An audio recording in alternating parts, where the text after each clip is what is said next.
Dulux Trade's revolutionary new water-based trim range consists of diamond satinwood plus EcoSure gloss and undercoat. To find out opinions on water-based acrylics and to give people a chance to use the products, training manager Peter Doyle invited a group of select decorators to a training centre. I've got to be honest, I really don't know much about environmentally friendly products at all. I know that Dulux do a range of them. I don't really use them, and most customers, they never really say, do you use environmentally friendly products? So I don't really know much about it, I'm afraid. I've used water-based paints in various different colours and things like that.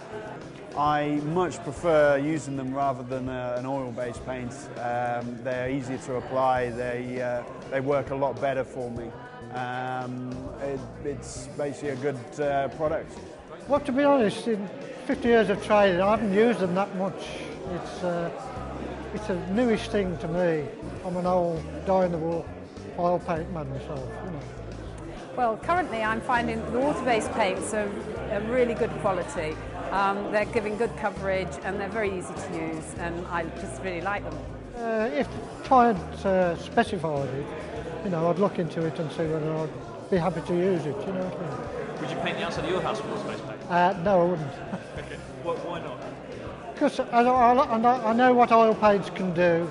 I've used them for so long that it's teaching an old dog new tricks. Believe it or not, I've been decorating for 30 years. Honestly, yeah, honestly, yeah, it's amazing, isn't it? But and I've seen a lot of acrylic glosses, and hand on heart again, I think this one is the best. Not only for the gloss level, because that's actually the EcoSure gloss. It's quite a nice high gloss level, I think you'll probably agree. If your client wanted something slightly glossier, slightly heavier gloss, then you can put 2 glosses on, and that will give you a slightly higher gloss again, you know. So, flush door, this has just had one undercoat on. If you've got brush marks in your undercoat, they are going to come through to your gloss. It makes sense, doesn't it? So you may need to just give your obviously undercoat a bit of a rub down. But this is the biggest tip that you'll get with applying acrylics. If you use your good quality synthetic brush, it will tend to clog up a little bit and it will promote brush marks. And that's what we're obviously trying to get rid of. So the best thing to do is to literally just donk it into a sort of pot of water and just dampen the brush to start with, okay?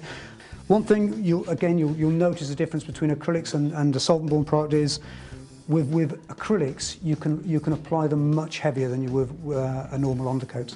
It does flow out, it does actually go on much heavier.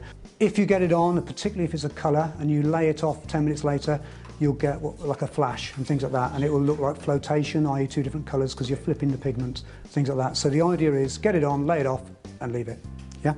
So lots on your brush. Loads on there.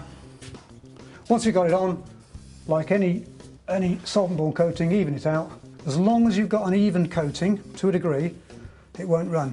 And then again, exactly the same as your pure bristle brush, using the flags or the tips of the brush, just nice and gently, just lay it off.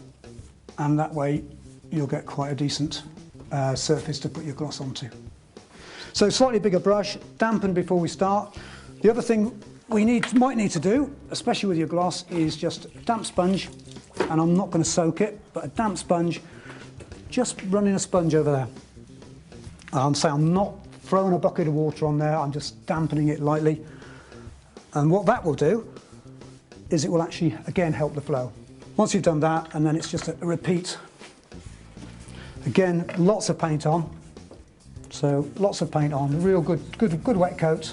If my client wanted a slightly heavier gloss, a slightly higher gloss, I would actually then put a second gloss on there. Basically making sure that you do leave it the 4 hours between recoats. So again, lay off, get a nice even sort of spread, and then again, flags or tips of the brush, bottom to top, you know. And again, if I leave that for 10 minutes and then I come back and I don't know, if I see a tear drop or a run or anything like that, if I pull it back, it's gonna just flip it. It's gonna make it look like that flashing. So it's really, we've got to say to ourselves, get it done, don't go back to it. Right first time, and that's really what that's all about.